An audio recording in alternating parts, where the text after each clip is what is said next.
What's the meaning of life might seem like some inherently unanswerable question that you might ask in order to provoke some sort of interesting debate without actually expecting something to come of it. But if you look at the fundamental forces underlying reality, I believe it's actually pretty self-evident. Imagine the following scenario.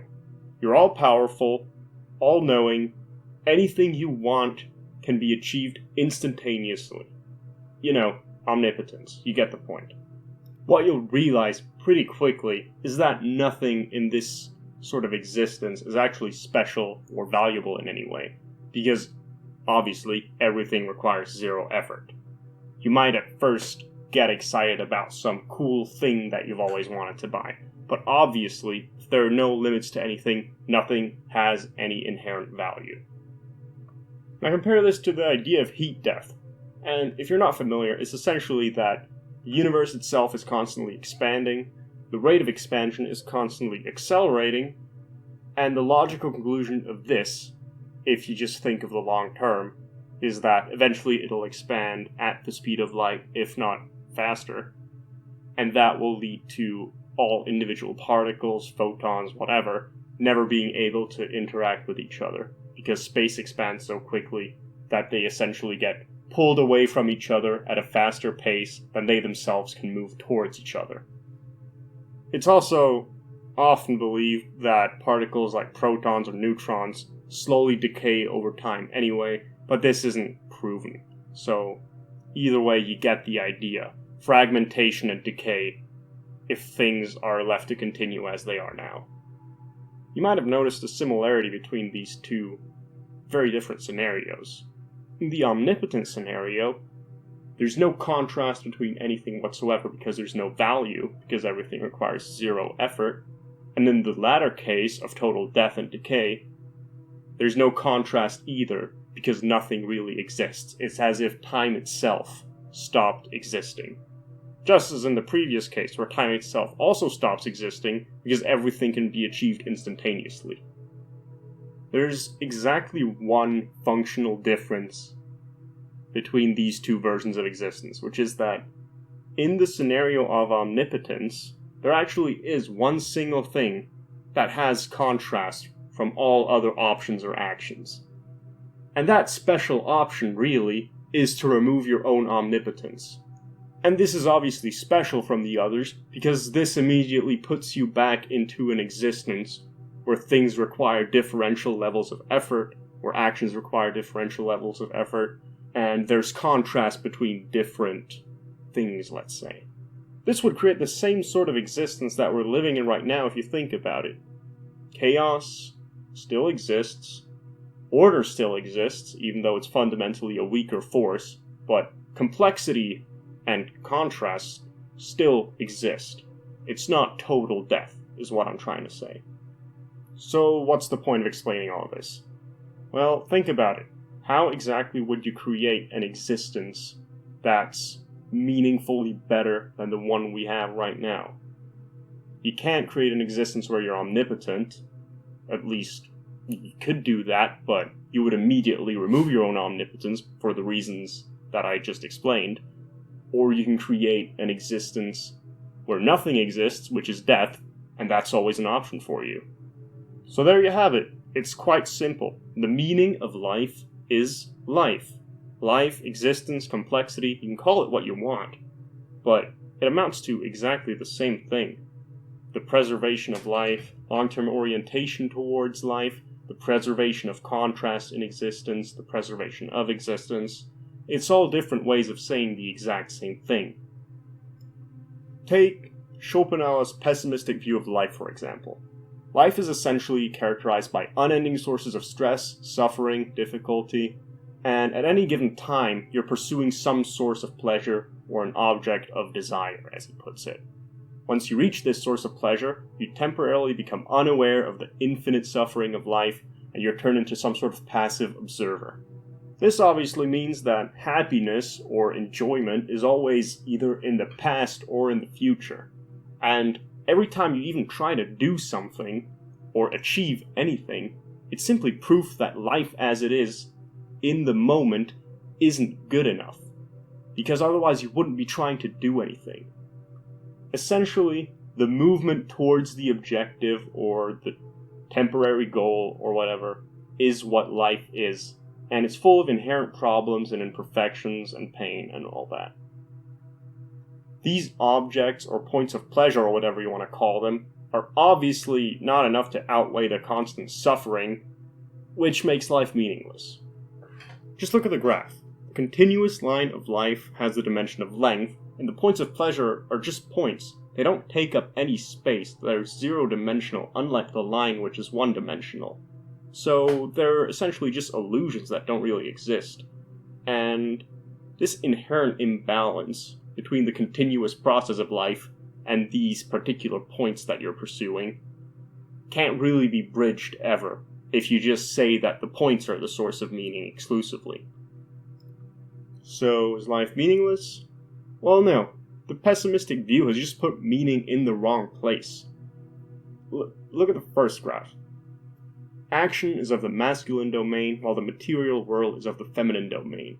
If we take the principle just established, that order is fundamentally the weaker force, and because of that it's order or action that has to be pursued, this whole worldview makes much more sense if you just ignore the conclusion. If we simply say that it's the striving for life in and of itself, and it's the movement in and of itself, the line, not the points, that are meaningful, then there's no moral problem here. Life or existence, which I believe to be analogous anyway as concepts, they are themselves the reason for living. This might appear like just circular logic, but that's simply because of the modern distinction of life being simply a binary thing, where you're either alive or you're not, and it's just a 1 or a 0 state. It's rather the case that life is simply another word from complexity, which is a completely relative term that can always be maximized or increased or lowered or destroyed or whatever. That's what the entire rest of this video is about. In the short term, all animals, all living beings, strive for ego preservation. I, as I exist now, can't die. In the long term, however, unidimensional ego preservation like that only leads to death, because obviously reality changes, and the ego, if left in isolation, never changes. This is why living beings have other long-term pursuits. This can, for example, be reproduction, which inherently includes the implicit pursuit of self-improvement. In animals, self-improvement generally happens through genetic selection, but it also happens through mimetic selection in humans, obviously, and technically in some primates, and really technically it happens in all animals which have a cortex, but those are edge cases and not really important in this situation. Mimetic selection can mean that you just have some idea and you try it and it works, and that means it's a good idea, and because it creates positive emotion, it gets added to your consciousness structure, or your neural structure, if you will. But it's very often the case that mimetic selection and genetic selection are very, very difficult to separate. For example, your own children are obviously going to be very similar to you genetically, but simply because they grow up in your vicinity with you as their parents, they're going to adopt your consciousness structure automatically. This is partially just because they learn language from you, but there's also all sorts of implicit behavioral patterns that they adopt, where you're not necessarily aware of it, and they're not necessarily aware of it, but they still act the same way, they think the same way, that sort of thing. And it really is impossible to see what similarities between you and your parents are because of genetics or because of mimetics, especially because the two can easily complement each other. For example, let's say I hypothetically knew someone who has parents who care quite a bit about intelligence and are quite disgusted and contemptuous towards unintelligent people. And let's say those parents hypothetically taught their child to read by the age of 2. So that child would have a serious developmental advantage, even if it didn't have any genetic predispositions towards intellectual advancements. But then again, whatever temperament, genetic-based predispositions exist, would also contribute to some intellectual advantage. So what percentage is intellectual and what percentage is genetic? Or is it more useful to look at it in terms of just two different preconditions towards exceptional performance? It's, well, quite frankly, it's a pointless question to ask unless you're dealing with mass statistics. That little rant aside, I'm sure you can see the similarities between mimetic and genetic selection at this point. The implicit idea in both cases is to let the worst parts of the ego die, and to add the best possible parts, and the way to do that is to test it against reality. Just natural selection, mimetic or genetic, the same process. The other implicit ideal behind ego preservation shouldn't surprise you in the least. It's omnipotence. Every act of ego preservation furthers the power of the ego if done successfully. And what's the logical conclusion of that? Omnipotence. The ego left in isolation is essentially a static object, but the ego inside of reality is a constantly evolving structure or organism, if you will. Have a look at the dualistic graph again. Chaos is the vertical line, order is the point, everything in between is the process of existence. Existence obviously takes up space. It takes up two-dimensional space, on the diagram for example. Pure chaos and pure order are one-dimensional and zero-dimensional respectively. So the pure abstractions of chaos and order don't exist anywhere at all, at least right now, but the combination of the two is what creates all of existence. It's essentially the two dimensions by which you can measure the entire structure of existence. So, the conundrum we have is this. Life without a point or a meaning leaves it with no direction, while living for the sake of the point and nothing else is also meaningless. It's the movement towards the point that gives life meaning. And what is the point? Where is it? Again, look at the graph. Perfect order, omnipotence, all-powerfulness, same thing, one point. Practically speaking, I'm just describing the state of flow, which is essentially being immersed in a process to such an extent that the anxiety of life, let's say, is simply not a factor. It's simply not a problem. If you reach this state, then living for the sake of life will seem like a self-evident goal to you as well. The only problem is, you can't fake it and you can't force it. You simply have to notice your own emotional state, more or less. Which leads me to the second part of the meaning of life. If you look at the graph again, the meaning structure I just laid out is that of perfection. It's the masculine meaning structure. Now, that's half the story, but since life is part chaos and part order, we also have to incorporate the feminine meaning structure, or the highest feminine value, which is wholeness, not perfection. This value is far more overlooked in modern societies, but the fact is that no philosophical value system can by itself be a basis for human morality, no matter how correct it is. This is something I'll explain in more detail later this video, but the human emotional system is far more tied to reality than our rational mind is. We obviously all know this because we've all believed things rationally that later turned out to make absolutely no sense, but let's go into some more detail. For example, let's say you're convinced of my explanations of what's important in life, and you decide to achieve the most life-supporting, creative thing you possibly can, and you really put everything you can into it. For example, let's say you want to build a neural network machine learning model that replicates human emotions, and that's your most creative, life-supporting, productive, whatever, the best thing you can possibly do with your life. Chances are you'd become very miserable very quickly. You simply took a rationalization and decided to subordinate your subconscious emotions to it, and that never works.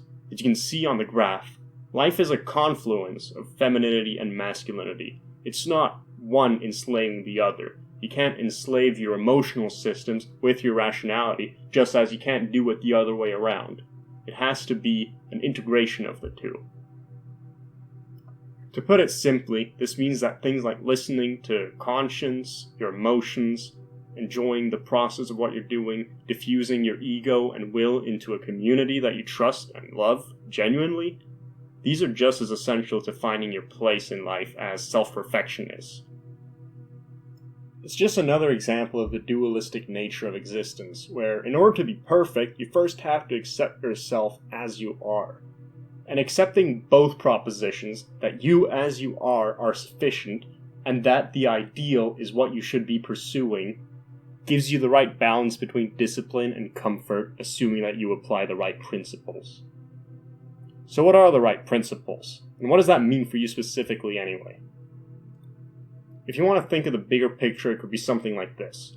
The sun will heat up to a degree that will make Earth inhospitable to life in a few billion years, so I need to develop better spacefaring technology, or at least contribute whatever I can to this technological pursuit.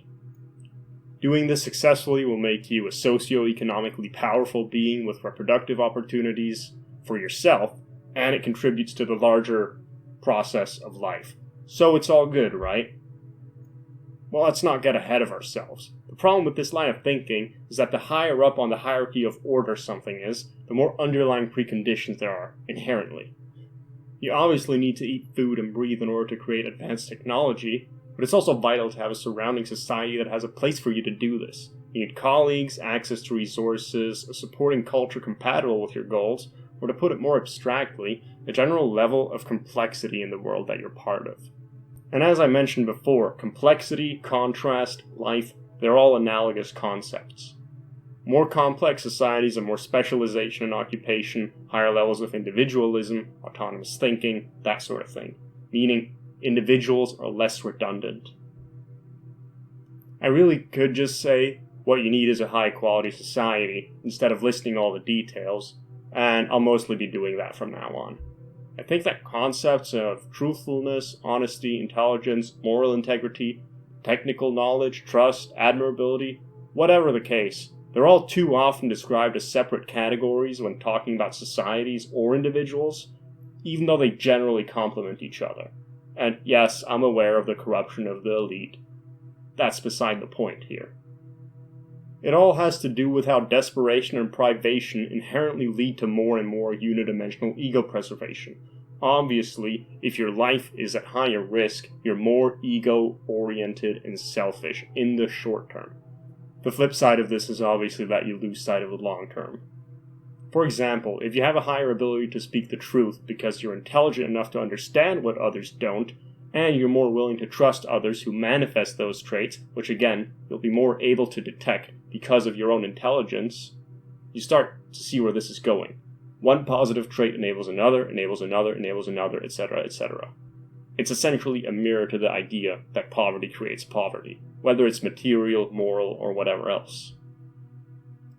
This fragmentation of concepts is part of a more general fragmentation of Western society, which is indicative of increased rationality and higher levels of anxiety as well, but also of the gradual death of the civilization, which I'll get into later.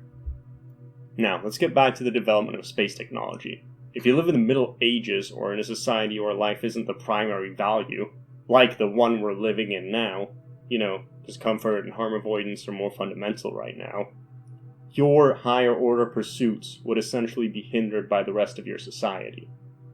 Whether it's because of a lack of technological complexity or general complexity in the society in the Middle Ages, or because of a lack of moral direction in the current times, let's say. And let's not forget that even if your society is perfectly aligned, it's still possible to aim so far into the future that you hollow out the present. For example, if you try to work on space technology in a middle-aged society, you'd essentially be putting effort into something that has no real hopes of getting achieved, while your other pursuits are being neglected, such as, for example, starting a family. It'll be more difficult to start a successful family if you're pursuing something that isn't achievable. It can be as simple as a question of resource allocation, if you want to think about it that way. Because the higher order pursuits rest upon the lower order ones, it's very easy to simply conceptualize the top order pursuit, the highest possible goal you can possibly imagine, and let that come at the cost of everything else that it's built on. This could be something like raising a family or just getting some job, which would obviously be less spectacular and perfect, but it would bring you closer to the wholeness of life, essentially. After all, people who lived in the Stone Age didn't do what they did to survive and reproduce because they thought that it would lead to airplanes and computers in the future. They did it because of an underlying instinct that describes reality more accurately than their rational mind ever could back then. But still, they enabled this future of airplanes and computers by setting a more solid foundation, made of lower order pursuits, which consisted mostly of just surviving and cooking and eating and reproducing. The gist of what I'm saying is essentially just this. There's an endless source of problems and imperfections, and all decisions we make are based on limited information. And that's precisely the point. Everything in existence could potentially be better, which means that you yourself will never run out of ways to make things better. It's the process of making existence better that gives it its meaning in ways that you can never even fully conceptualize. I mean, just think, if hunter-gatherers from the Stone Age ultimately enabled all the technology that we have today, just imagine what you could be enabling. Just by following your instincts, essentially. If you want to have a good time with your life, see and accept reality for what it is, and then make it better in precisely the way in which you're best suited. For example, I personally believe that I can best improve this current existence by making these videos, to find an overarching truth, and also to be corrected where my beliefs are wrong. This was after trying many different things, all of which left me feeling miserable, even though they were all very rational. I might make a longer video about finding your role in life, but in short, just listen to your emotions and your conscience and find what resonates with you. That's Marduk. So the story of Marduk, I'll just give it to you very briefly. Tiamat and Abzu are locked in embrace at the beginning of time. Goddess of salt water, god of fresh water, together. Chaos and order, right? They give rise, masculine and feminine, they give rise to the world of the elder gods. And those are, to me, they're primordial motivational forces. They're something like that. And their rage and their lust and their love and all these things that possess us that are there forever. And they're out in the world acting. And they carelessly slay Abzu, their father. And they're making a racket, and then they kill Abzu. And then Tiamat gets wind of that. And that's Tiamat right there, by the way. She's kind of a rough-looking creature. And she's the mother of all things. And so she's not very happy about this. Her children have destroyed structure itself. Plus, they're noisy and careless. And so she thinks, all right, just like Noah, just like the God that brings the flood to Noah. Exactly the same idea. Tiamat comes back and says, yeah, okay, enough is enough. I'm going to take you out. And she makes this battalion of monsters and puts the worst monster there is at the head of the battalion. His name is Kingu. He's like a precursor to the idea of Satan. And she lets the gods know, hey, I'm coming for you. And so they're not very happy about this because they're gods, but like, yeah, she's chaos itself, right? She gave birth to everything. This is no joke. And so they send one god out after another to confront her, and they all come back with their tails between their legs. There's no hope. And then one day there's a new god that emerges, and that's Marduk. And the gods know, as soon as he pops up, they know he's something new. Remember, and this is happening while the Mesopotamians are assembling themselves into one of the world's first great civilizations. So all the gods of all those tribes are coming together to organize themselves into a hierarchy to figure out what proposition rules everything. And so Marduk is elected by all the gods, and he says, look, I'll go out there and I'll take on Tiamat, but here's the rule. From here on, you follow me. I determine destiny. I'm the top god. I'm the thing at the top of the hierarchy. And all the other gods say, hey, look, no problem. You get rid of chaos, we do exactly what you say. Now Marduk, he has eyes all the way around his head, and he speaks magic words. Those are his primary attributes. And so he takes a net, and he goes out to confront Tiamat. And he encloses her in a net, which I think is so cool because it's an encapsulation, right? It's a conceptual encapsulation. He encloses chaos itself in a conceptual structure. He puts it in a net, and then he cuts her into pieces, and he makes the world. Well, first of all, you might notice that the part where Abzu dies is analogous to the logic-oriented creation of existence I mentioned earlier. Pure order and pure chaos start out on equal footing, order dies and fragments into other gods, thus becoming a weaker force, then Marduk cuts chaos into pieces and makes existence out of it. In essence, no more pure chaos and order, only existence. This is also analogous to the Big Bang, where before the creation of our current version of existence, antimatter and matter existed in virtually equal quantity, and all of it was seemingly concentrated into a single point. And remember, masculinity is the force that concentrates. Then the matter and antimatter start annihilating each other, leaving only a relatively tiny amount of matter, which is what existence is made out of.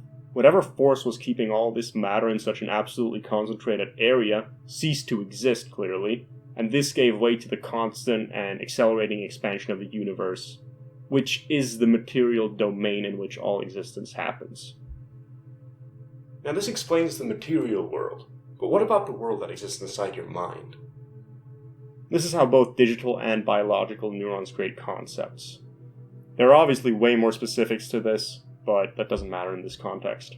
To put it simply, thoughts reach your conscious mind as pre-processed concepts. For example, you don't need to think, okay, there's a corner here, two straight lines here going down to the left and down to the right, so that means there's an A. You just see the A. This is because A as a concept exists in your subconscious, where specific groups of neurons create an electrical signal, and certain previous or lower order neurons create a sufficient signal. In essence, if the underlying criteria are met to a sufficient degree, it's an A. It's slightly more complicated in practice, but just assume that if all 5 bottom-level neurons create a signal, the next 2 create a signal in turn, which in turn trigger the top-level A neuron. The diagram obviously omits a lot of detail. The more rational and detailed view is essentially that photons activate receptors in the retina, which then activate neurons, which then pass that information onto the next retinal structures, the neural structures in the retina. They calculate edges, lines, fields of color, that sort of thing. That information is then sent to the cortex.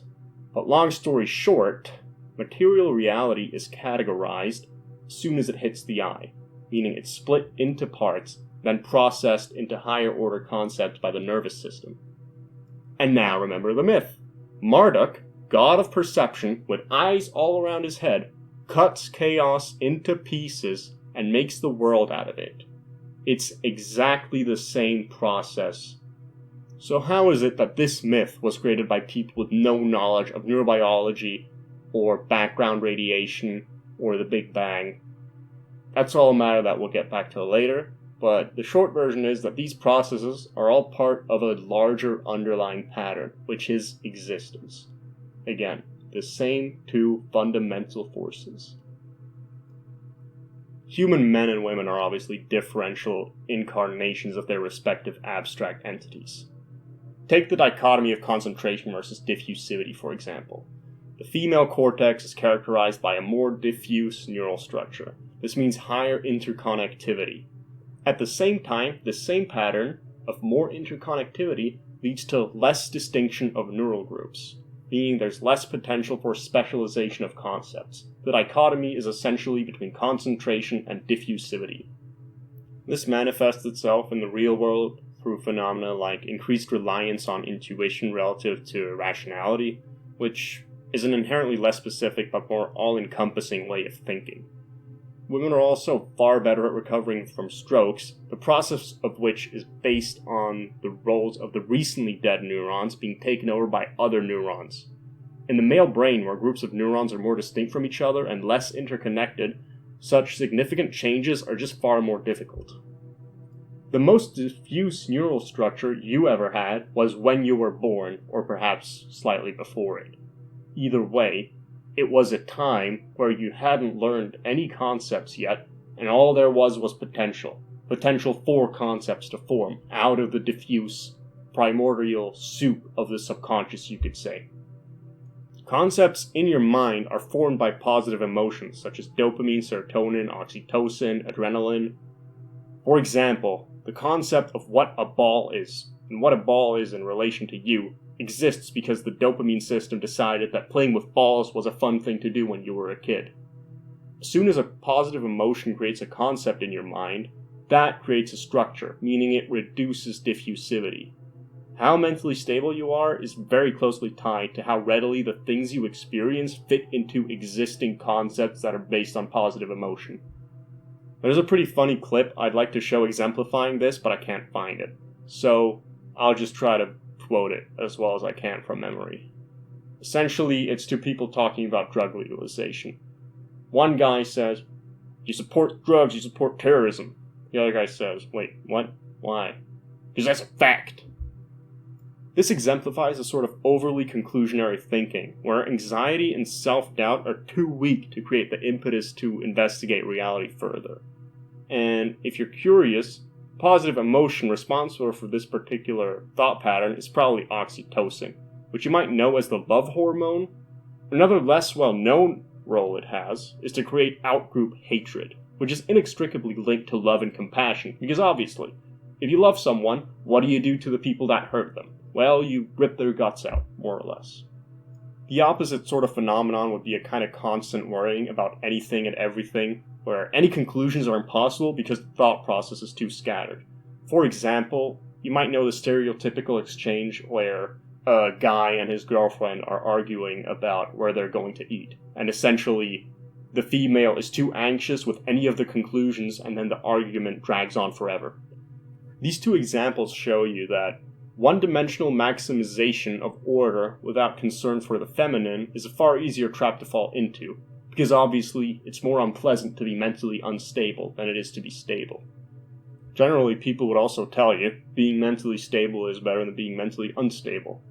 The part that's omitted is just that it's better to be mentally stable because it indicates that you're in a stable situation. But when your mind is detached from reality, you can be perfectly mentally stable in a reality where it's simply uncalled for and counterproductive.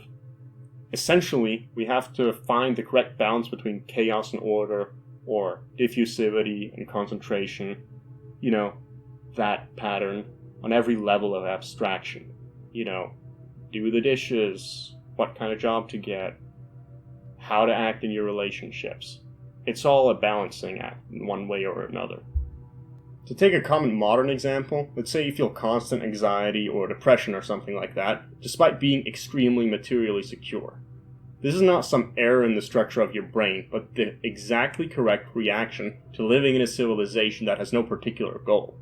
As mentioned before, not having a goal, or leading a pointless life, means you have no way to see which path to take through life.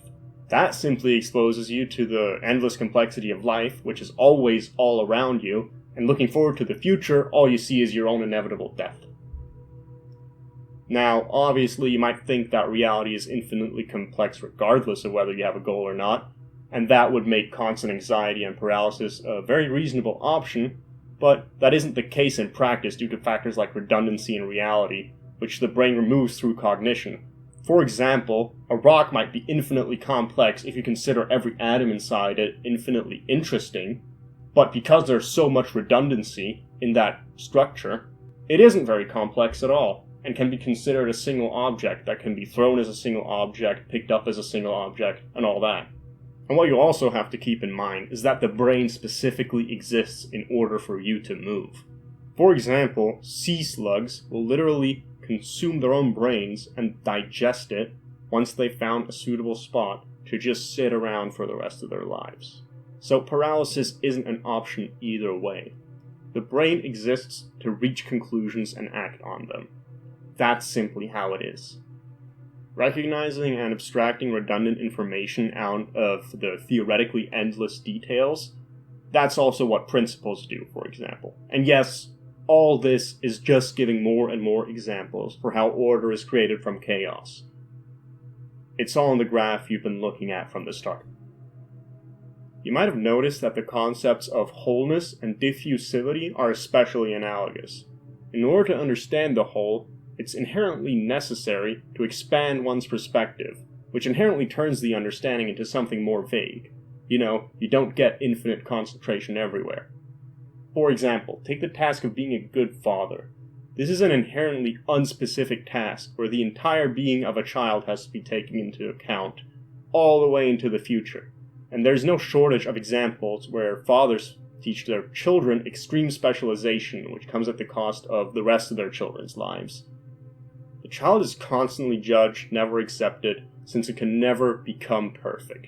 Conversely, there's also no shortage of examples of the devouring mother archetype, where the mother resents any manifestations of self-actualization, as she would rather have her child remain an undifferentiated and helpless infant. Remember, infants have the most diffuse neural structure, because no potential has been manifested. Here the child is always accepted in order to prevent the union of infant and mother from breaking, ever. So here the value of wholeness is taken too far. Anyway, compare the task of being a good parent with something more specific, like doing the dishes. The diffuse and feminine tasks are about being something, while the specific masculine tasks are about doing something. Doing the dishes, being a father. Human societies, and especially the more primitive ones, tend to have initiation rituals for men, but not for women.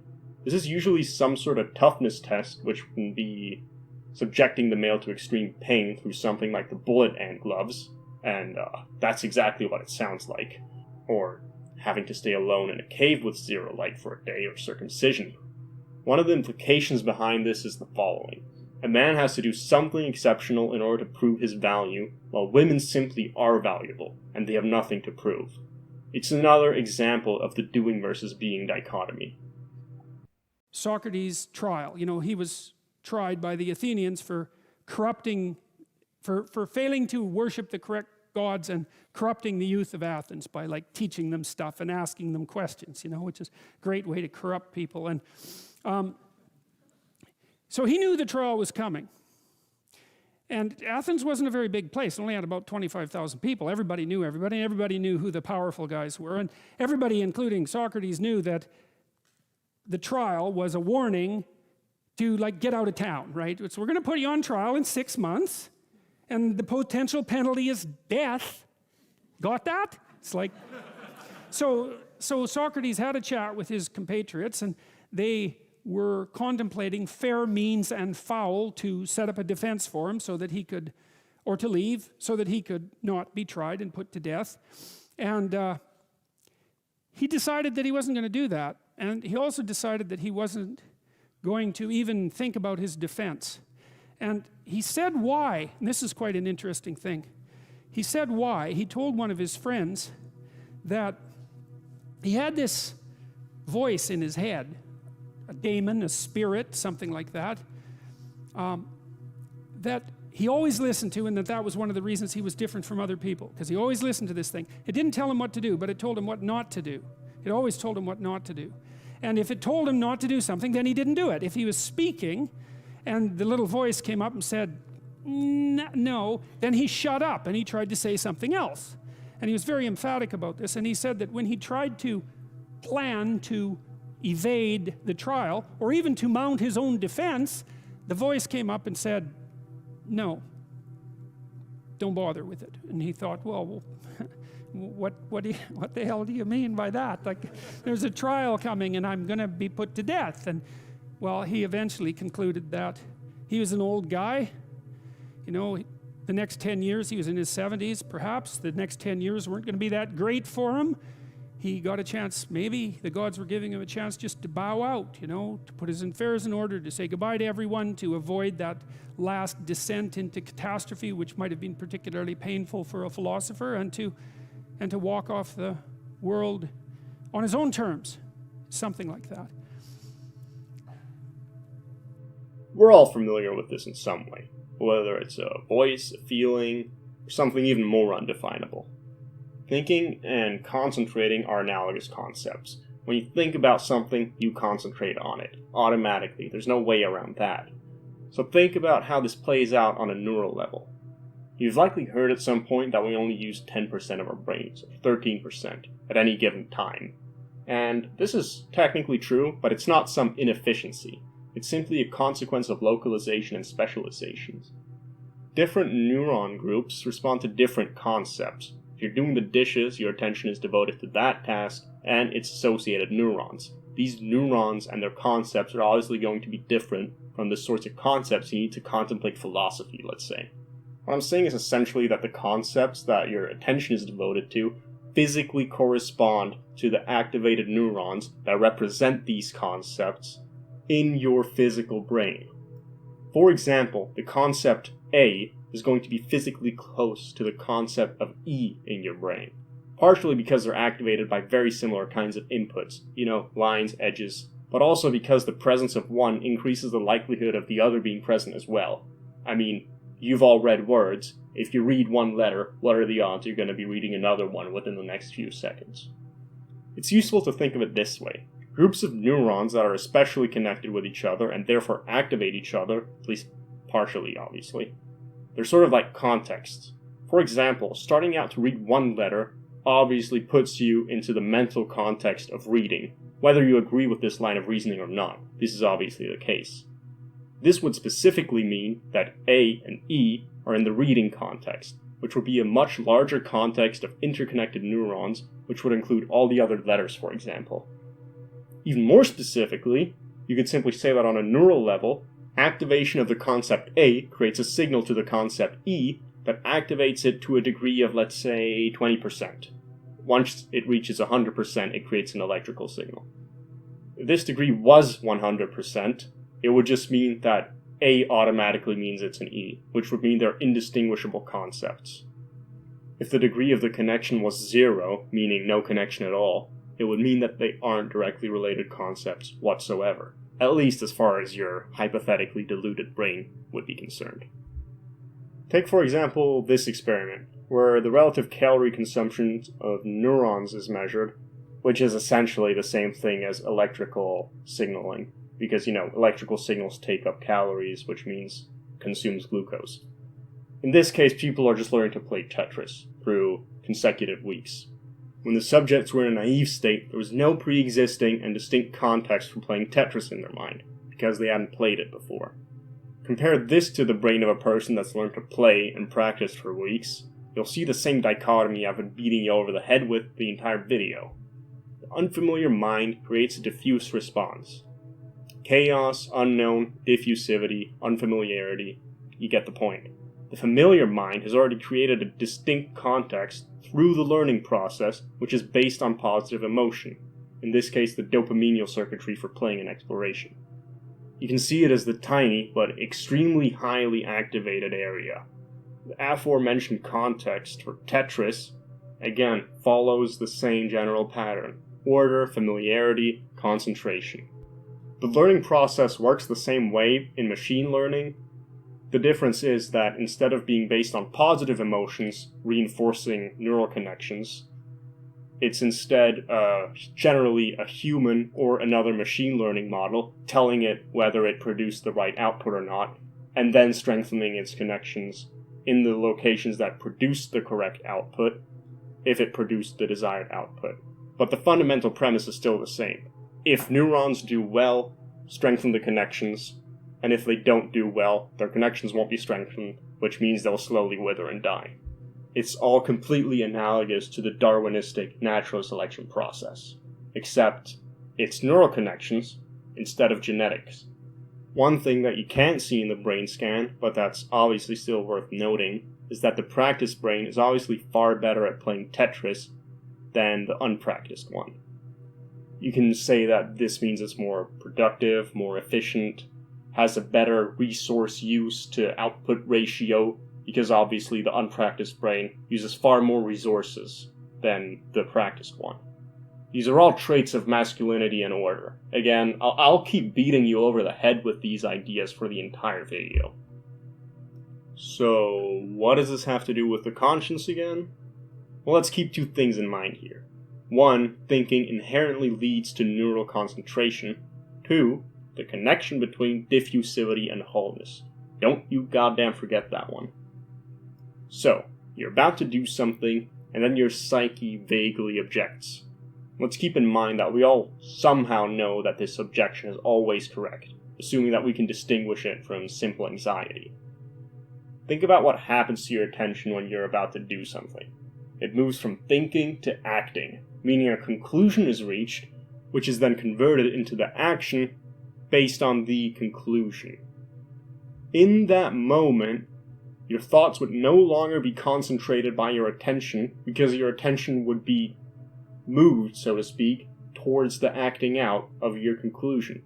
This would mean that your subconscious neural activation would inherently be far more diffuse. Unfortunately, I don't know any studies that would confirm this. Partially, I'm guessing, because how exactly do you measure the exact moment someone made a decision? It's all very difficult to measure. Which makes perfect sense, because femininity is inherently less measurable. Anyway, so your neural activation levels in your cortex would be far more diffuse. You can essentially put it this way. When untainted or untouched by masculine attention, the diffuse feminine thought process sees the whole of existence, and thus gives you a far better guide through life. But, since it's feminine, it's inherently going to be vague, and you can even choose to misinterpret it to twist whatever conclusion you want. When you have such a dilemma, usually the option is just to pick the most scary option, and then you've got the correct choice. Trying to rationalize such wholeness-oriented thoughts is inherently going to be far, far more difficult compared to measuring masculine modes of thinking. And why is this the case? Well, what did we just learn? Masculine thinking inherently focuses accurately on the part, not the whole. You can't focus on the whole. It's an oxymoron. Feminine phenomena such as this can't really be proved or disproved. They can be accepted or rejected, essentially. It's like trying to cut water with a knife. Rationality just isn't going to cut it here. You can choose that because it can't be proved or disproved, that you're just going to disregard it. But I think that would be a very serious mistake, the consequences of which you see everywhere currently. So, as time goes on, your diffuse overarching neural structure solidifies into more and more distinct and disparate structures. This process is constant until you die.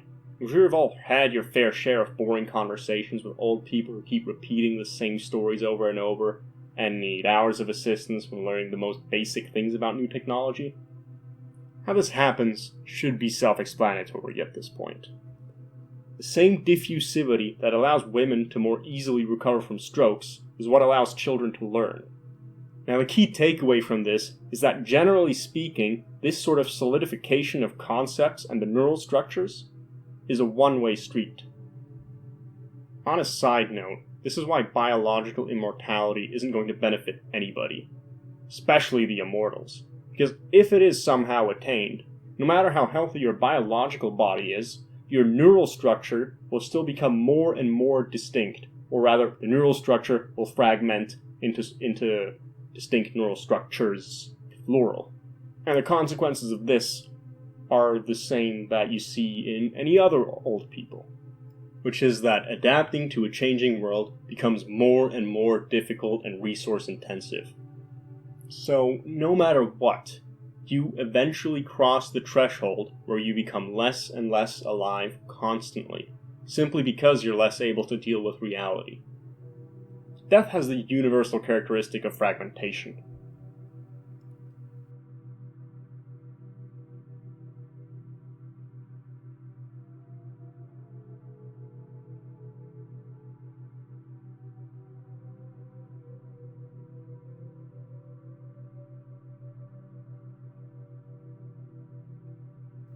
After death, the fragmented parts are integrated into other organisms. This can be your grandparents rotting and returning to the dirt, or these bacteria being consumed by a macrophage. This fragmentation is obviously analogous to the fragmentation of your own neural structure as you age. Every time you learn, form a friendship with someone, experience happiness, you concentrate and fragment your neural groups, which will eventually kill you. This really just means that living means dying, but you already know that. This is obviously no excuse to just resign yourself from active life, as that'll just lead to a fragmentation of your thoughts and direction. And even if you don't buy that, obviously death by nothingness is a lot worse than death by living. What's more, civilizations or societies, which really is just a way of describing people who are particularly interconnected with each other, and between generations also follow this pattern. Look at this chart describing different types of consciousness structures. This is from John Gebser's book, The Ever-Present Origin. I'm not very familiar with his work, but that's not a big issue in this context. What he essentially proposed is that in an archaic consciousness structure, the ego isn't clearly differentiated. Obviously, this isn't the only thing he said, but, whatever. Consciousness and delayed reaction are two sides of the same coin. For example, an archaic hunter can immediately react to a snake that's trying to bite him by killing the snake. Kills the snake, anxiety gone. This way, his neural structure and his consciousness exist in a perpetual flow state with the outside world, because there's no buildup of anxiety. The problem is, when it comes to awareness of death itself, let's say, no immediate action can be taken to eliminate that threat completely. So this means no matter how much you react to the existence of death, it never fully goes away. So, now you have to live your life with this constant underlying awareness and anxiety. Again, you can see the same process. An expansion of your awareness, or learning, leads to concentration. In this case, the archaic hunter becomes differentiated from the outside world, as life just doesn't flow through him the way it did before. He's now a more distinct entity with a more distinct ego. Again, anxiety, ego, entirely interconnected concepts. What I can see in Gebser's chart here is the gradual transition from diffuse to distinct, as the manner of thinking becomes progressively more masculine. Remember, rational thinking is far more accurate, while magical or archaic thinking is more all-encompassing. It's easy to dismiss magical thinking with our current hyper-rational terminal stage consciousness structure, but remember, the differences here are purely in terms of neural organization, not the amount of neurons or total brain power. I'll show you some absolutely mind-blowing examples in the final part of the video of what the magical feminine interconnected mind is capable of. Think back to how similar concepts are physically close to and particularly interconnected with each other. This then forms a kind of overarching context, right? Human beings and their consciousness structures are quite similar. First of all, you learn language from your parents. Obviously, that means you speak the same language as them, but also less obviously means that you learn all the intangibles encoded in that language. This can be implicit worldviews, systems of morality, thought patterns, etc. For example, I've always found it peculiar that Americans, for example, will often say, "This is safe," or "This is not safe." So safety is seen as a binary, which is very different from the cultures I know. And there are obviously endless examples for this. As we already established, you think in concepts, which are essentially higher-order abstractions whose underlying criteria for neural activation have to be met. What I didn't mention, however, is that the words used in a language directly represent our internal neural structure, and the concepts they encode. This might be obvious, since most of us think in words anyway, meaning the word and the concept are almost never separated. But even then, our thought processes are almost never verbal in certain contexts, such as playing a game like football or ping pong. You might know that the ball you're playing with is described with the word ball, but that's not what you're thinking of while you're playing with it. You're simply thinking of the movement of the ball and your own movement in relation to it. If you're good enough at playing it, you reach the exact same flow state of the archaic hunter, let's say, as information and life simply flow through you as your ego is totally diffused into the activity of playing. No words are needed in this state, only action. The mechanism of words is this. Higher order concepts such as ball, floor, or whatever else are activated by lower order stimuli who have to reach the conditions necessary for neural activation. You see a floor because it reaches the preconditions for activating the neurons that encode the concept floor. The words themselves, though, are attached directly to the higher order concept. You can picture a floor or a ball with any physical traits you might imagine, which means that you can communicate the concept ball without attaching any physical traits to it necessarily. The word activates the pure, disembodied concept, which is why speech is so efficient, but it can also lead to horrible delusions. For example, how many philosophical beliefs have you heard where all the arguments seem self-evident and reasonable, while the conclusion seems somehow self-evidently wrong? I mean, I just gave the example of Schopenhauer's pessimistic view earlier. The flaw was that something was overlooked. That's the problem with rational thinking. It can never hope to see the whole because it's too precise. This means that it can essentially only ever be used like a tool. And you act this way anyway. I mean, you decide to apply your rationality to whatever you've emotionally decided is worth attending to. This is why I really want you to focus just as much on how this video makes you feel and what your intuition tells you, as you do on the logical dissection part. Anyway, back to the language-concept relation. The interesting thing is that language evolves over time, which automatically means that the neural structure of the humans who think in that language also evolves. Yet again, same pattern. Diffusivity and wholeness gives way to concentration and fragmentation. Take the English word poor, for example. You might think of material poverty when I say that, but the word poor used to simply mean poor, without any specific context. The poor, as a concept, was based on material poverty, sure, but also being dirty, aggressive, violent, unskilled, disgusting, immoral, lazy, low social status, short-term oriented, stupid, badly built in terms of objects, useless, brittle, whatever else might constitute low quality, whether it's in people or things. The word poor was much more all-encompassing. The words rich and poor, for example, still have a variety of meanings, but these different meanings are conceptualized in isolation. For example, when you say poor you in English, or pobrecito in Spanish to a wounded child, there's no implication that this child is somehow of lower quality because it hurt itself, or that it's less wealthy than other children. Conversely, you can think of the ideas of a rich experience, a rich dessert, a rich man, richly endowed, a rich color, a rich perfume, and extrapolate the higher meaning from that. It's something like the abundance and concentration of value, but also fulfillment in some way.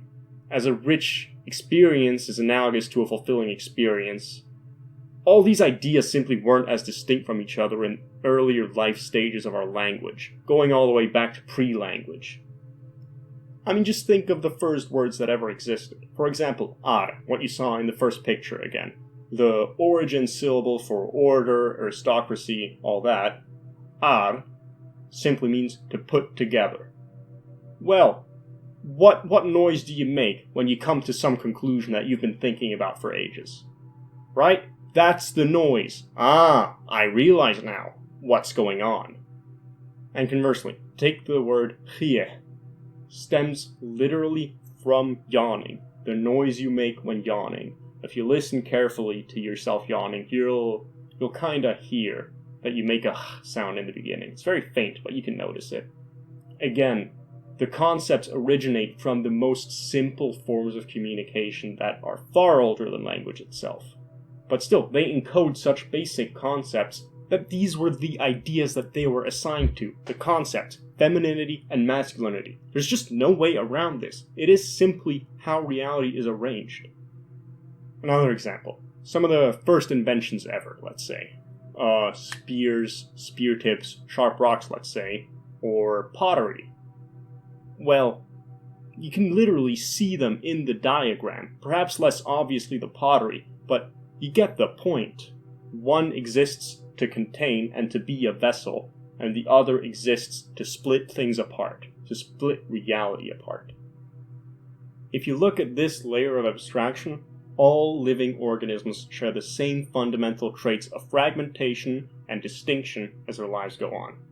The collective neural structures of languages, civilizations, societies, the individual neural structure of a human, the biological structure of human cells, any other cells, animals, trees, they branch, they all show the same exact pattern. And in case you missed it, yes, the collective structure of civilization can also die by the same process. I won't go into too much detail now, and there are also other channels who make great content about this. What If Altist, Third Paradigm, very good for this. But yes, Western civilization is in its terminal winter stage. I'll name just a few examples and parallels to past civilizations. There's a collapse in overarching metaphysical narratives. This would be Christianity in the Western example, or the pantheonic religions in Greece and Rome. a collapse in birth rates, especially among higher quality people, aristocracy and whatnot. Intelligence, income, dependency on welfare, all negatively correlate with fertility. And keep in mind that traits like intelligence are highly heritable, even if it's not genetic as you adopt your parents' consciousness structure, as we established earlier. These two factors alone have dozens of important knock-on effects, but again, check out the other two YouTubers. If you watch their videos through the lens of fragmentation that I've laid out here, it really is just staggering how every single thing is skewing in that direction. I mean, for example, let's say you watch What If Autists' video, Why Modern Dating is Broken. It's like, if you look at it through the fragmentation lens, it's just, well, things are going badly because this is fragmenting, this is fragmenting, this is fragmenting. It's like 20 examples all in the same direction. And honestly, I think it's pretty reasonable to say at this point that the only thing that isn't fragmenting in Western society at the moment is the overarching sense of dread and anxiety as a result of the fragmentation. Keep in mind, however, that this is all happening for good reasons, and I'm not at all saying that if we all just kept acting out traditional Christianity, which itself is dying as well, that everything would have been fine. The old system stopped working for a reason. Partially because reality changed, technologically and whatnot. We also became aware of things that we just couldn't comprehend before. Darwinistic theory kind of smashed Christianity to pieces because many people thought that biblical stories were meant to be taken literally. But I honestly believe, I can't prove this, but I honestly believe that if there had been some sort of previous appetite for abandoning Christianity, that churches would have found some way to incorporate it into the religion. But I am not some idiotic doomer. Look at the macrophage again. This is what we need to do. The dead past can be dissected, stripped for its most valuable parts, and reconstituted into a greater, living whole. For example, look at this part of the Garden of Eden story. It's essentially just what I've explained about archaic consciousness structures in the form of a story. Here's what I think is necessary. Some synthesis of magical and rational collective consciousness needs to be created. Look at the past collapses of civilizations. In every case, they were simply conquered by a more archaic, brutal, united, less anxious group, which acted as a sort of revivifying force, you could say. In the short term, it was obviously a very destructive one, but, good riddance. Now the thing is, industrialization has seriously changed things. Now, civilization has such extreme advantages that it can really only kill itself, I think. I mean, who are the barbarians now? The Taliban? You won't see them producing their own EUV lithography machines, homing systems, missile systems. All these things are almost without exceptions created by Western companies of extremely well-educated people. And education and intellect now translates into power far more than it ever has. So it'll likely just be a slow and grinding decay, where things just inexplicably get more expensive, and things that used to work suddenly don't work so well. I mean, if there were external threats, obviously they wouldn't be dealt with very effectively, as the last, let's say, 60 years of Western military history have shown. But, well, you get the point.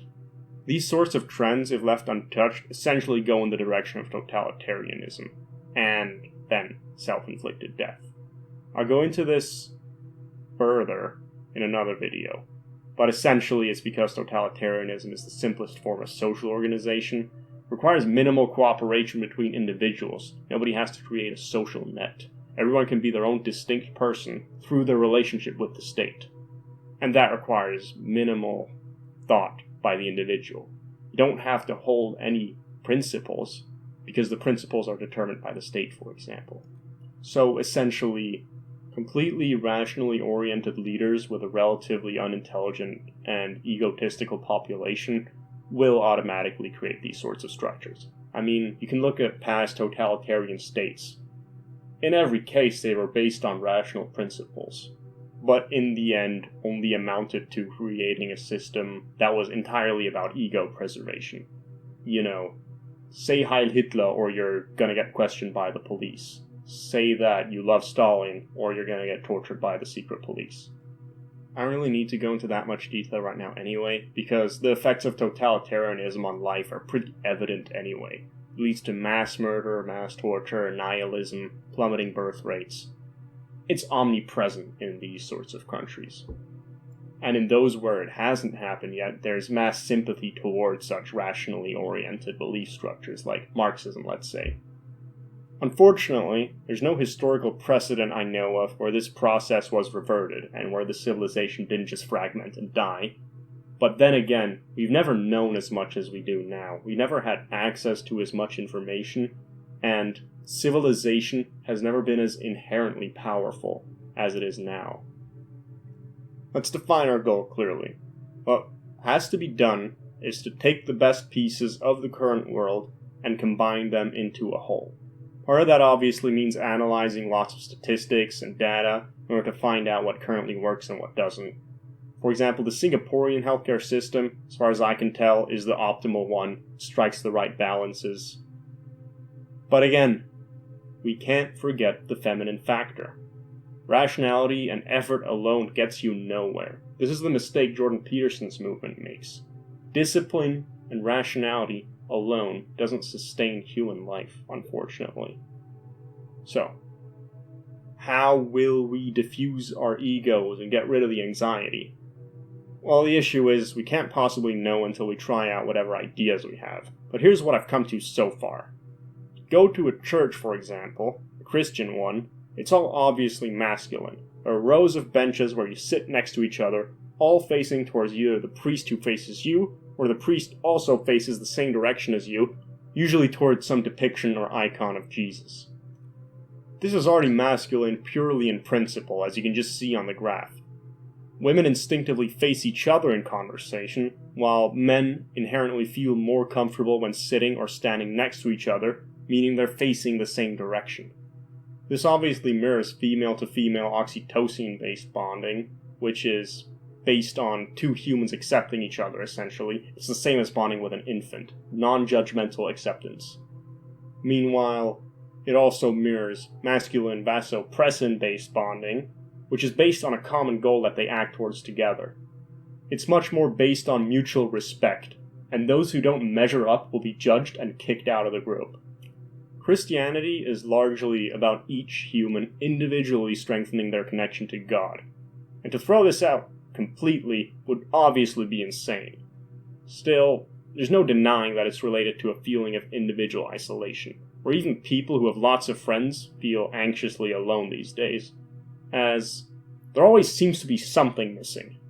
That something is probably undefinable, which means it's feminine, so it's probably about ego diffusivity, which brings us right back on track. Think of the stereotypical African tribal ritual, where a circle of people is formed around a fire. The individual loses itself in a circle, which has no beginning or end. This loss of ego is present in all aspects of such a ritual. For example, the dancing. Remember what I said about how playing with a ball creates a loss of ego, as you're integrated into a continuous loop of action and reaction? The same applies here. Or the use of psychedelics. I don't know how all of them work, but I do know that some psychedelics literally have, as a primary effect, the physical diffusion of neural signals, essentially breaking down barriers between neurons and neural groups.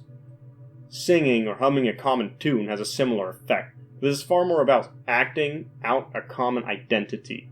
The singing and the acting out is what directly proves to you that it's real. It's not something that you can rationalize yourself into believing. I actually suspect that African hunter-gatherer rituals, especially among pygmies, but not necessarily just among pygmies, have the specific function of preventing ego development, in order to maximize their group identity, because there are similar practices of telling very skilled young hunters, for example, that they're worthless, and that they're useless, and whatnot, after they achieve a great kill. And the only explanation I can come up with for this is simply that they don't want the individual who's particularly skilled to develop an ego that's distinct from the rest of the group. Either way, I think the basic pattern is clear. Circularity, diffusivity, femininity, that sort of thing.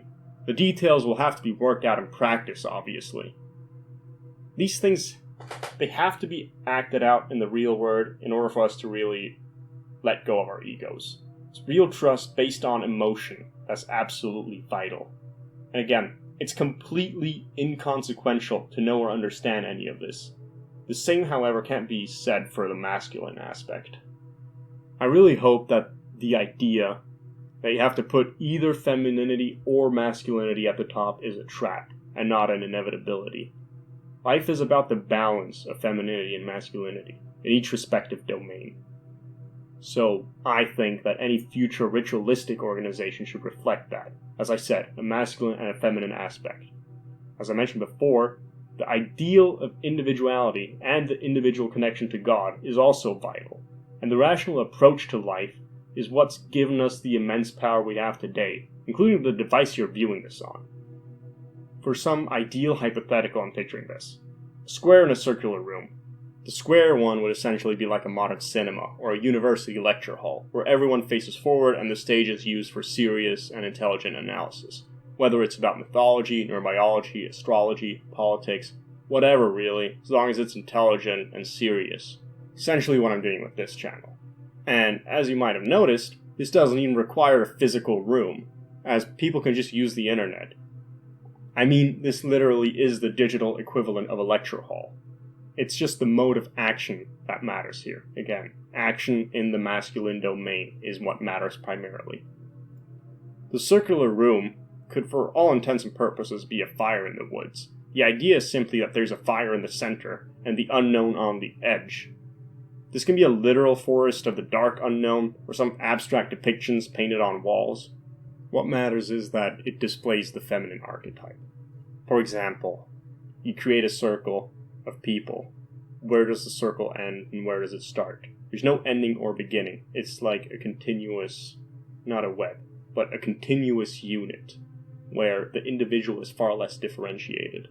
What exactly has to be done in these so-called rituals is essentially anyone's guess. I've given an outline, but that's really just my best guess, and it's based on almost zero experience. But, again, the vagueness inherent in this kind of project is not something we're getting around, because, again, it's part of the feminine world. So there you have it. This is hopefully how the anxiety and isolation can be overcome. While you and I will certainly die, the same can't be said for life itself. This whole process of life will continue, even if it's uncertain for how long. Our individual contributions to life itself at large are what truly matters here. Every problem and every little imperfection in life demands a balancing act. How much order, how much chaos, how much judgment, and how much acceptance. It doesn't really matter whether it's doing the dishes, building a spaceship, raising a family. It's all part of the larger process. Life can obviously end. And unlike total order, there is no undoing total chaos. There's no switch you can flip if you're totally dead, as compared to if you're totally omnipotent. But that's what's at stake. So you might ask, what exactly is my contribution here? Say you put your whole being into life. You do everything correctly. You make all the right sacrifices. What difference does it make if it could all end in permanent death anyway? Not just for you, but for everything that has ever existed. Well, if you want a logical answer to that, here it is. There's your personal death, which is absolutely certain, and then there's the death of life itself, which may happen and may never happen. Either way, aligning yourself with life will make your own life as good as it can be, along with everyone else in existence, for the rest of all existence. And if that's not good enough, then life isn't for you. However, just the fact that you continue to breathe, eat, and whatever else you do to support some nihilistic excuse of a life shows that you do value life, whether you say so or not. I prefer the illogical answer though, which is this. How do you feel watching this video? Did it all feel meaningless? Was there any reaction whatsoever within you? Why are you even watching this?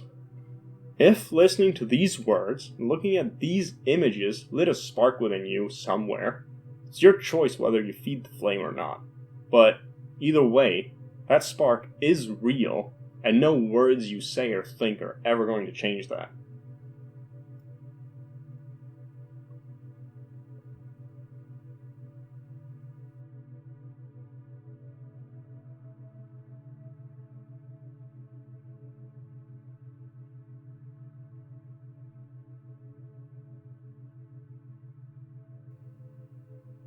You thought it was over, didn't you? There's one final thing I want to show you. Just sit back and relax.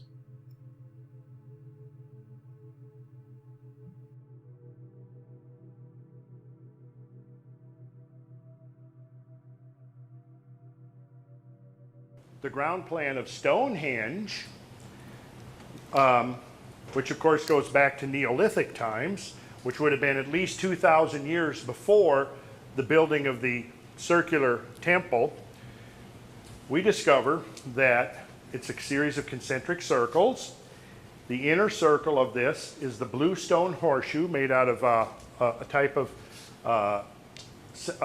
rhyolite, an igneous rock called bluestone. And here we can look at the dimensions of the various circles composing Stonehenge. We look at the sarsen stone circle, which is the outer one, this one, and we discover that it's 100.8 feet drawn on the center line. The outer face is 105.6. Now if you multiply that times 5, I mentioned earlier, 105.6 times 5 gives us 1/10 of a mile.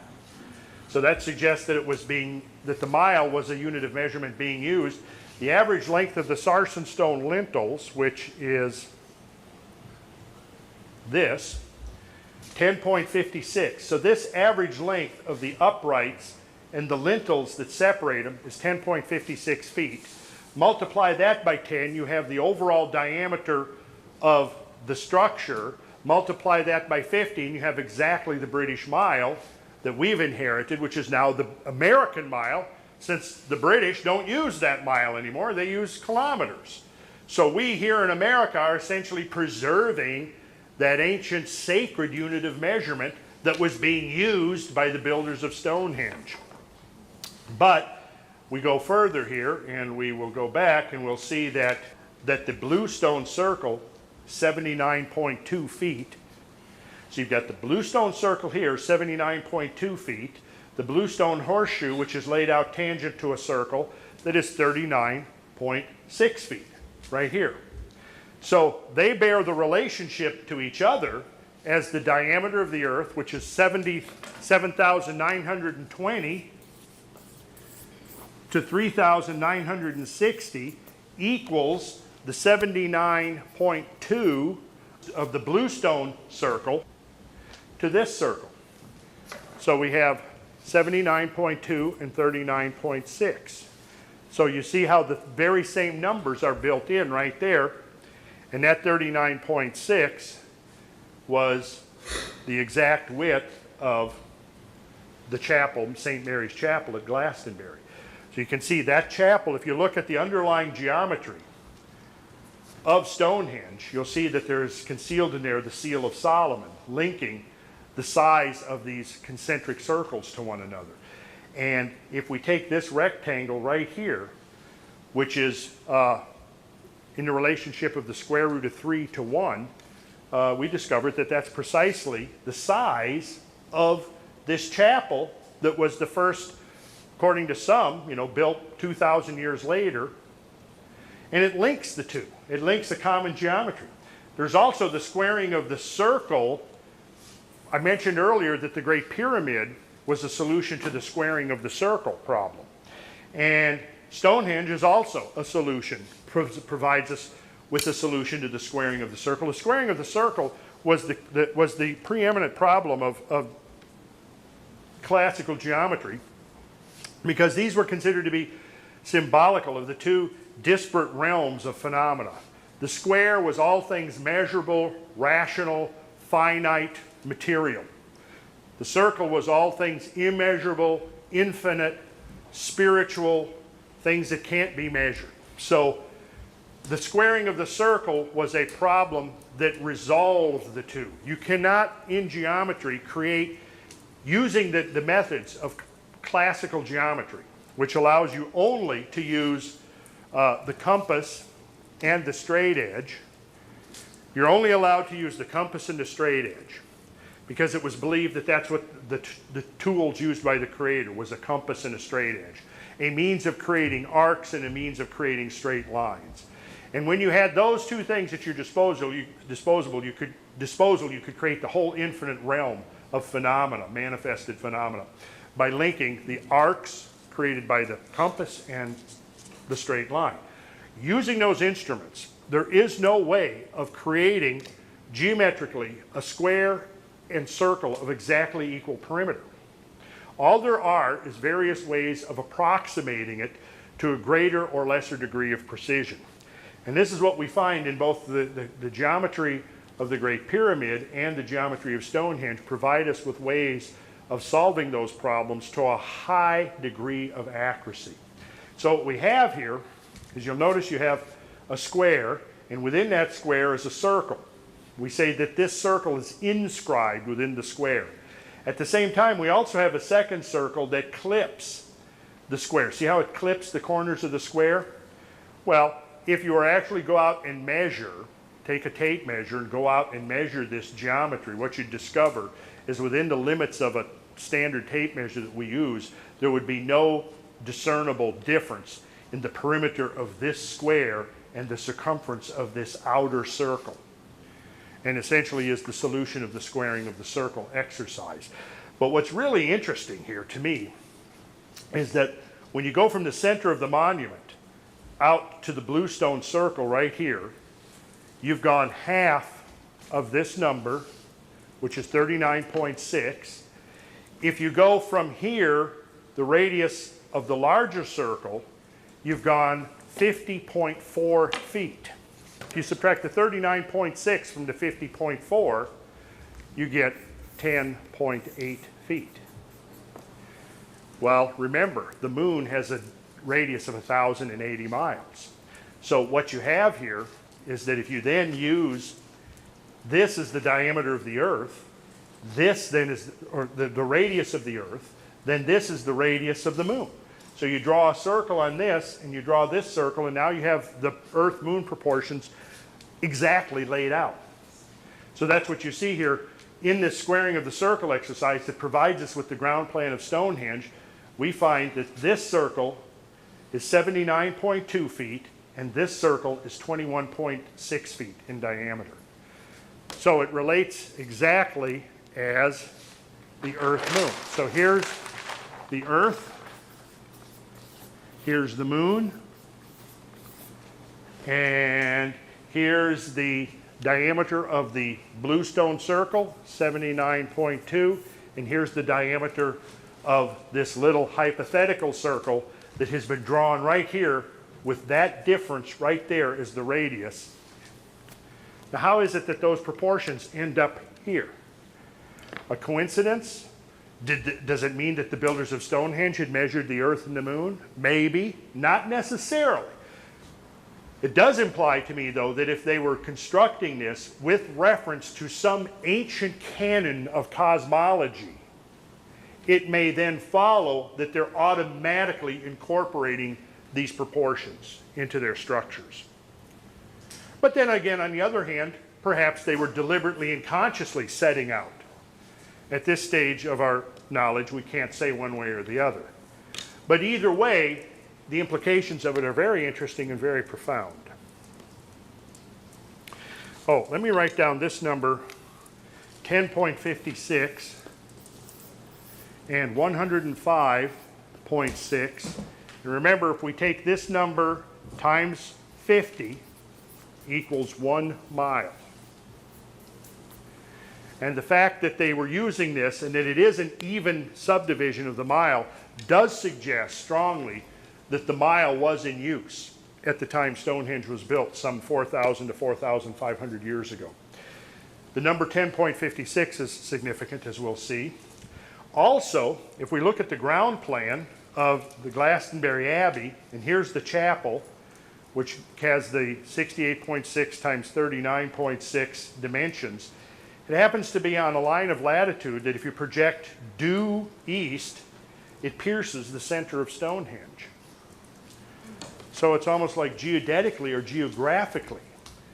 The guys who laid this out 2,000 years after that were nonetheless either consciously and deliberately or unconsciously linking these two structures through time and space with a common geometry and a common geography, a common geodetic positioning on the planet. And further, it just so happens that this latitude is just over 51 degrees north, which means it's almost the pyramid angle from the equator, going from the center of the Earth. And in fact, if you were to take the Earth, slice it across, and draw from the equator to the Earth's center, and then out to the latitude of Stonehenge, you wouldn't be able to distinguish that angle from the actual 51 degrees, 51 minutes, which is the angle of the pyramid.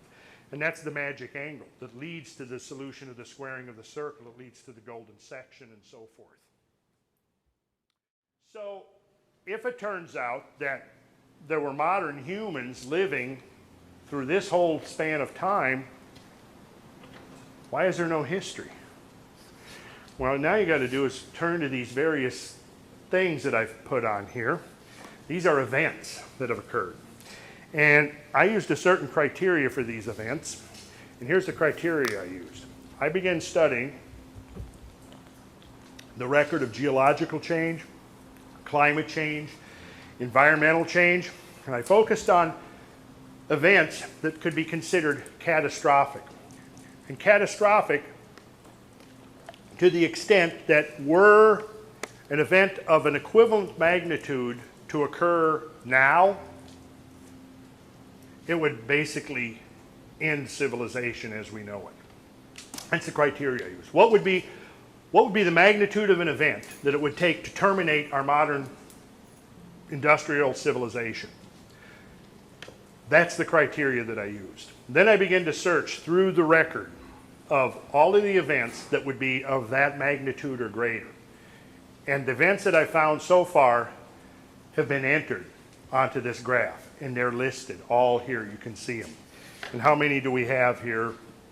And this is not complete necessarily, but we have at least 1, 2, 3, 4, 5, 6, 7, 8, 9, 10, 11, 12, 13, 14, 15, 16 of them in 150,000 years. So at least 16 times in the last 150,000 years, there have been climate or environmental or geological catastrophes powerful enough that were they to occur today would essentially put us back into the Stone Age. Would essentially, if you think about some of the small catastrophes we have seen in the last few years, from the destruction of New Orleans to the Great Tsunami, to some of the big earthquakes that we've seen, New Orleans is still not recovered. But you've got to imagine what would happen if an event that was one order of magnitude greater than Katrina happened. By that I mean 10 times worse. Let's say that we had 10 cities decimated to the extent of New Orleans. We could certainly recover from that, but it would be a major effort to do so. Now what if we were talking about 2 orders of magnitude? Let's say, to put it into a rough equivalency, an event that could cause the decimation of 100 major urban areas. Could we recover from that? Questionable. Now let's go 3 orders of magnitude. And now we're talking about the equivalent of 1,000 major cities completely decimated. Okay, at that level, 3 orders of magnitude, that's what these are. Those are events that essentially would be 3 orders of magnitude. Once you begin to ponder this, it becomes apparent why there isn't a record, an extant record of what's been going on for the whole time that we humans have been here. Now, at this point, you probably haven't tied this in with what we've been saying before, other than I'll point out a few things to you that should be onset of the late Wisconsin Ice Age, 26,000 years before present. Remember the great year and the precessional cycle? Add about 80 years to that, and we've got 26,000. Of course, 26,000 you could figure plus or minus a few centuries. Now, you come through that cosmic clock that I showed you, right? Halfway to the cusp of the age of Leo. 12,900 years ago, roughly. And what happened? We have something that happened 12,900 years before present, onset of the Younger Dryas climate catastrophe, first phase of the megafaunal extinctions. Now here what I've done is I've entered some green dots. Now look at what the green dots are. The green dots are basically derived directly from the model of the Great Year, based upon cycles of 6,480, 12,960, and then 25,920. And you'll notice how high of a correlation there is between the tempo of events, the actual events that have been derived by scientists without any reference to this Great Year model at all, and the timing of these ages of the world. Remember the 6,480 years, that was the bull, the lion, the eagle, and the man. And according to the traditions, each of those seasons of the Great Year is inaugurated by some type of a great event, a transformative event, a catastrophe, if you will. And what I've done here is I have developed a data set that shows the correlation.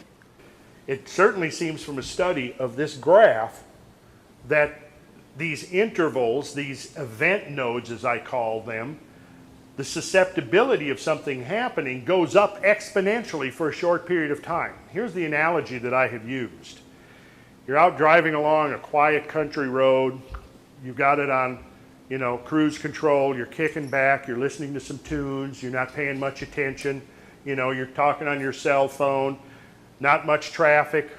Okay, now you come up to a major highway, and cars are like this. Well, you're crossing that intersection, and while you're crossing that intersection, now suddenly you got to put your cell phone down and start paying attention, because if you don't, you're going to get T-boned, right? Well, obviously, you've got your whole journey, and each time you cross an intersection of a major highway, the potential of a catastrophe increases considerably over what it would be while you're out there on the lonely country road. Well, you see, our planet is on a cosmic highway around the galaxy. And we're now beginning to understand the fine structure of the galaxy, and we realize that there is a pattern and an order to it. And there's a tempo of these orbital revolutions. There's a tempo of the galaxy. And there's a wave pattern of the Earth moving up and down, above and below the galactic plane. And within that, there are suborbital cycles as well. And we also discover that there seems to be a tempo in the delivery of cosmic matter to the inner solar system. It doesn't seem to be random. And this is going to be beyond the scope of today's lecture, but what I'm getting at here is that the evidence now supports the conclusion that the delivery of cosmic material and energy, the energy pulses that would be affecting Earth, are non-random, that they are on some kind of a cosmic timetable, a cosmic tempo, if you will. And I think this is one of the most important insights we get from these ancient traditions, is the measurement of cosmic time and how it relates to us here on Earth. You just got to know what to look for and where to look for it. Once you begin to become aware of it and you begin to see it, you begin to realize that the cosmic fingerprints are everywhere about us. We're in fact living in and upon the wreckage of the former worlds. The rubble of these former worlds is all around us, but we haven't had the scale of perspective to see it. And that's where we're at now. I'm completely thrilled with things like the emergence of Google Earth, because Google Earth is now allowing us to all of us to sit at our computers and see the cosmic perspective of Earth. And when you look at it from the extraterrestrial point of view, things begin to show up that we don't see when we're right down here immersed on it so close that we're like ants walking on the rubble and can't see what's around us. But we do see that we literally have built our own world and our own social system on top of and out of the wreckage of former worlds. So, how is all this possible? Well, surprisingly simple. Look at how far back causality goes. It's a continuous chain going back all the way to when Abzu still existed. And what are we? We're a staggering confluence of order, that's why. The universe itself is aligned with our existence to an absolutely staggering degree, clearly. Now, is this some grand design of a god who died long ago, but whose omnipotence reached all time and all existence when he lived? Or is it simply all a metaphor for interconnectivity combined with cause and effect? Well, look at the graph. One side says that God, Abzu, is or was real. The other says it's a useful metaphor for much more complex phenomena. So which is correct? Well, is life feminine or masculine? There's your answer. Okay, so that explains why our existence is so incredibly well aligned through so many different layers. But how the hell did archaic people all over the world know this? How could they possibly know? Remember, what is archaic consciousness? Implicit, harmonious awareness of the whole. The whole just happens to be something much bigger than you would have ever guessed. I honestly don't even believe that this knowledge was explicit. Seems to me like Randall Carlson himself believes that this is knowledge passed on from a much older civilization than ours. And you can believe that if you want. I mean, I myself believe this to an extent. But I believe that the explanation that this knowledge simply emerged out of the archaic consciousness is much more credible. I mean, for example, if this was a conscious effort, why would Christian church builders try to align their buildings perfectly with pagan constructions like Stonehenge? That doesn't really make sense if you buy the conscious effort argument. So, in my mind, the only perfect explanation is the archaic consciousness soup creating knowledge based on the whole, which people just knew and it just emerged out of the subconscious, somehow. And this is entirely analogous to how our alignment with interstellar structures inexplicably emerged out of the chaos of the universe. Call it the touch of God if you want, or don't. What's clear, however, is that whatever the interpretation, they both describe the same underlying existence. So, you wanted the meaning of life? Here it is.